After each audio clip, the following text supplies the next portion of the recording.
Welcome back. Please silence your phones. We now pick up this scenario 3 weeks later at the third meeting of the board on November 29th, 2019.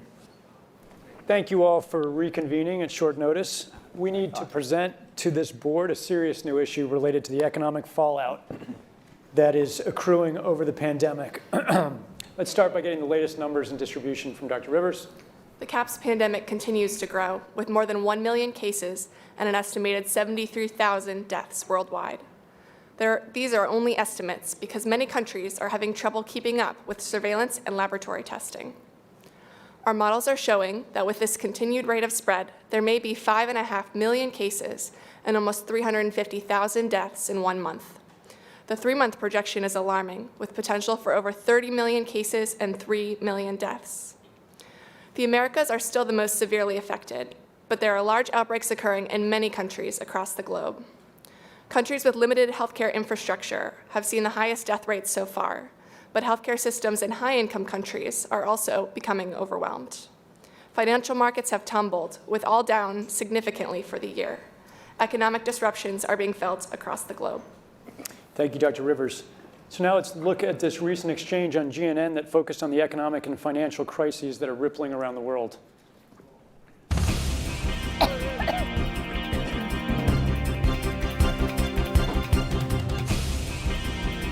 The response to the CAPS pandemic is now the most expensive international emergency ever.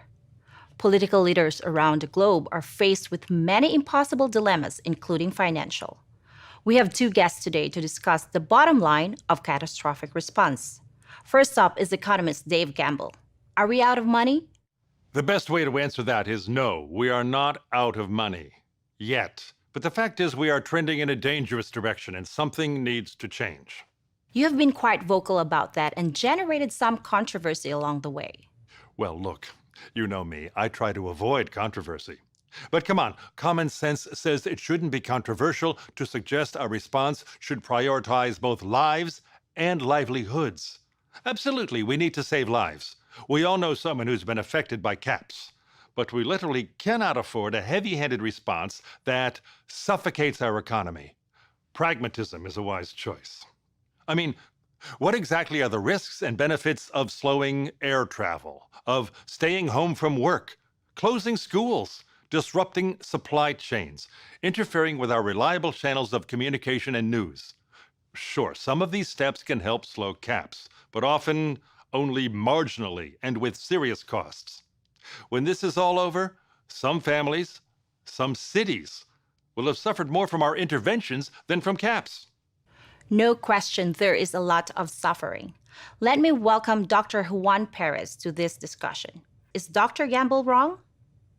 Actually, in a way, we agree. Responders, whether international organizations, governments, or even employers and families, each are weighing risks and benefits.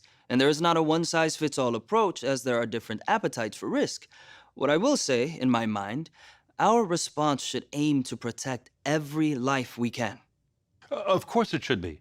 But let's be frank, letting the global economy slow to a halt puts lives at risk. Yes, but there does need to be a balance. Okay, you both agree balance is paramount. Theoretically, that's an easy choice. But leaders are now faced with very real and very tough decisions. Just last week, traditional sources for emergency funding had exceeded their limits. As new mechanisms are being discussed, there is consideration as whether funds should primarily support health emergency response or prop up economies. Precisely. And we do need these funds sooner rather than later. Funding shortfalls are putting lives at risk and extending this devastating crisis. Again, we seem to agree. We cannot shortchange the health response, but I suspect we disagree when I suggest that some of these funds are best used to save jobs and critical industries. National leaders certainly have this on top of their minds during the ongoing debates. Look, I am not an economist or a politician for that matter, but as a physician, I am comfortable saying that our health response to CAPS cannot afford to wait for an incredibly complex debate about what sounds to me like history's most expensive economic bailout.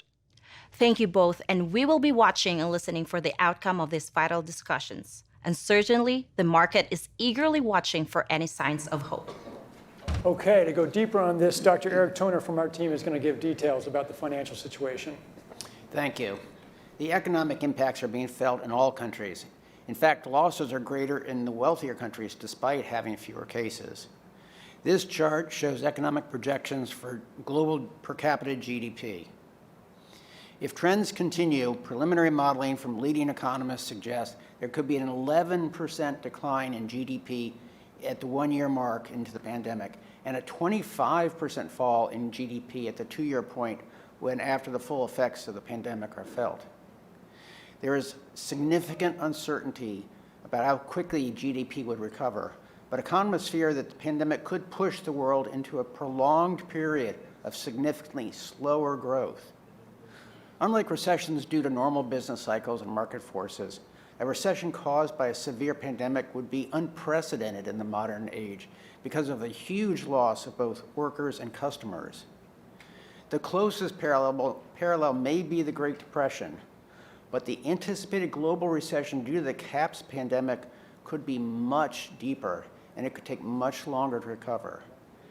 There are a number of places where financial resources could be helpful in reducing the economic impact, including public health and medical response, helping national economies, and supporting struggling businesses.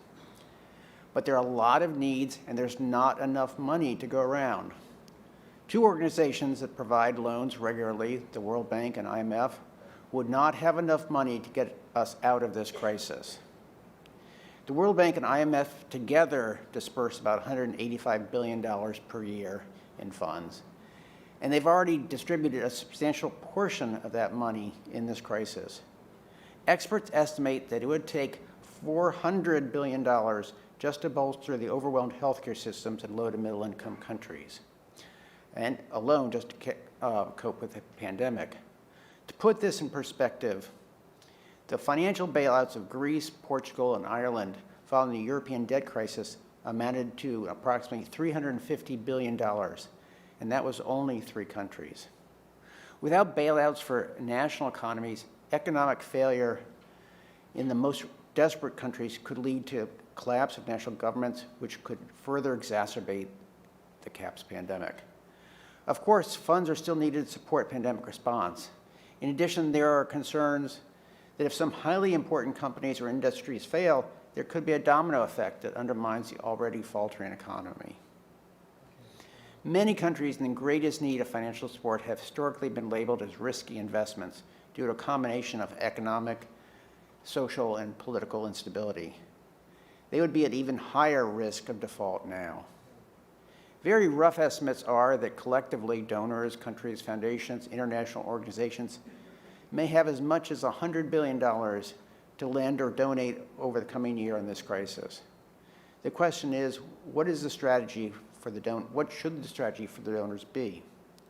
This will require a huge and unprecedented mobilization of funds from many different sources. Toner. So the policy question for this board now is, how should financial resources be prioritized? Experts are discussing a number of options. The first option is to direct funds to public health and healthcare systems directly in countries that are struggling to keep those systems functioning in face of the pandemic. Another option would be to use funds for pandemic response to give to companies that are doing work directly related to the response, either in the making of vaccines or pharmaceuticals, medicines, N95 masks, or others directly involved in the response. A third priority would be to direct funds towards stabilizing governments that are beginning to falter in the face of pandemics. And yet another could be to direct funds towards industries or companies that might take down the global economy in some way, in some kind of domino effect, or in some way, companies that are too big to fail. So the question here is, are there nodes that we cannot allow to fail? What is your sense of priorities? We don't have money to pay for all of these urgent problems. Let me start. Jane. We need to be really clear. Unless we bring this pandemic under control, at the end of the day, the question of the economy is redundant. So prioritising what we need to spend where we need to spend it to actually get the public health interventions, and that includes the supply chain for PPE and pharmaceuticals, it seems to me is the thing we need to focus on. In truth, and I note the comment that the impact economically on developed countries has been greater than low to middle income countries, that is what has happened previously. This is not unusual. We accept that. And in truth, those developed economies, they do have still a capacity to borrow on the markets. And while some countries are very determined about having surplus budgets, there are times when you dip into your reserves and you sometimes run a deficit. So I don't think we should be prioritising and stepping into the role that domestic governments, particularly where there are competent governments in place, but we certainly should prioritise bringing the pandemic itself under control. And I agree, and I need to add from our constituency that we need help. We need public funding to be able to expand the capacity of our antiretrovirals. Without that, we cannot meet the demand. Okay. Other comments? Yeah, Tim. Yeah, I really think there are two questions here. One is how to find more money, and then how to best allocate that money. And on finding more money, I go back to the suggestion of G20 finance ministers, because I think it's that perspective that's needed to understand where those pools are, both nationally and internationally. David Malpass, the president of the World Bank, makes a big point that there are $15 trillion sitting in zero or negative interest rate settings at the moment. Those who are proprietors of those monies might be interested in using some of them. If it's $500 billion, that's a small portion of them, significant but small. But if that was going to stabilize or have the chance of stabilizing things such that there isn't a massive contraction of the global economy, then that might be a reasonable value proposition to put to that group. Secondly, what are the contingency capabilities of national governments? And this is an area that we found is universally lacking, which is that ability to surge finance. And some countries, because they've been hit multiple times by crises, have developed surge capacity, but many still have no ability for surge capacity. So this would be another one where you could look at national efforts to mobilize resources. Again, as Jane said, borrowing in the near term may buffer in the longer term. And then into the issue of allocation, I think that these are the right things, but I think we have an ability to draw, or would be better informed if we have evidence on where value for money is. Where are the investments that would actually make a difference? Because there is a bit of a problem in these settings, which is people see a gravy train and everybody says they need $1 billion. And then you look at the implementation capability of some of those institutions or what it is they're doing, and is there real evidence to support that those things in fact would be value added? So I think some discipline with respect to where value for money might be got along those various axes would be helpful. And when you say value, you mean value to what end? Value to the ending of the pandemic? That's right, as one, or sustaining the livelihoods, because you do have, I think this tension is a healthy tension, right? If you neglect the livelihoods, then it's going to come back and exacerbate the health crisis. So you'll have the indirect health crisis, which is what we saw in West Africa, that many more people were affected by the closure of health facilities and the shutdown of the economy and the falling of screens like that. That's a pandemic, part of the pandemic. Yes, George. Yeah, I mean, we already discussed about the coordination and centralized efforts. So we think about, the system in China. It's good for the public health, actually. So even a good example for the West African outbreak of 2014 for the Ebola, and also the 2009 pandemic H1N1. So obviously, when you centralize the fund from the government, for example, so in China we very quickly we got enough fund to develop a new kind of vaccine for H1N1. So with 89 days, we got a new vaccine available. I mean, for 2014 effort to West Africa, So I was in the team. So we went there with your, 1.5 month. We made a decision. We went there. So again, for all this, when you are talking about a prioritized fund, definitely you need a centralized and coordinated effort. Otherwise, the money will disperse somewhere. So you would envision some kind of centralized in the UN system? Are you thinking? No, I'm not saying the What kind of system centralized because system? we are in a risk for pandemic, right? So I'm not seeing the centralized system, centralized effort. You have to take my word. So at the moment we want the funds, right? You need the money. So where's the money? So government can supply some money. A lot of private sectors, some are sitting here. You have some money, but now you need a really coordinated, centralized efforts. Their comments. Yeah, Toya. And piggybacking onto what he just said, hotels will be experiencing, crippling losses doing that. And we know that the hotel business in itself makes up 5% of the GDP. And with that being said, we also have to make account for that when we're trying to increase funding and look for extra ways to financially commit to this endeavor that we're on to find a vaccine and to provide resources to, all of our constituents. So. Thank you. Yeah, comments here. I think it's important to recognize that this really is an unprecedented situation, and we need to be willing, governments need to be willing to do things that are out of their historical perspective, or for the most part, it's really a war footing that we need to be on, and massive mobilization of resources is appropriate to stem the tide of this event.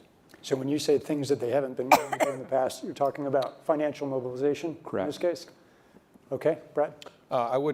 We shouldn't underestimate the power of entrepreneurship. And 2008, we saw the GDP go down about 6.5%. I'm not trying to mitigate what the crisis is happening here, but we have time, a little bit of time here. And so the power of entrepreneurs coming, right now, most of our personal protection devices are manufactured in just a few countries. They used to be manufactured in a much broader base around the world. That can happen fairly quickly. We're already seeing things move from different parts of the country to different parts of the world now, and we need to escalate that, whether it's through the government's helping with tax breaks or subsidies of that nature to increase manufacturing of those types of products. It can happen quickly. A Marshall-type plan, don't mean to say that exactly, but a Marshall plan that can go into effect can stimulate change very quickly.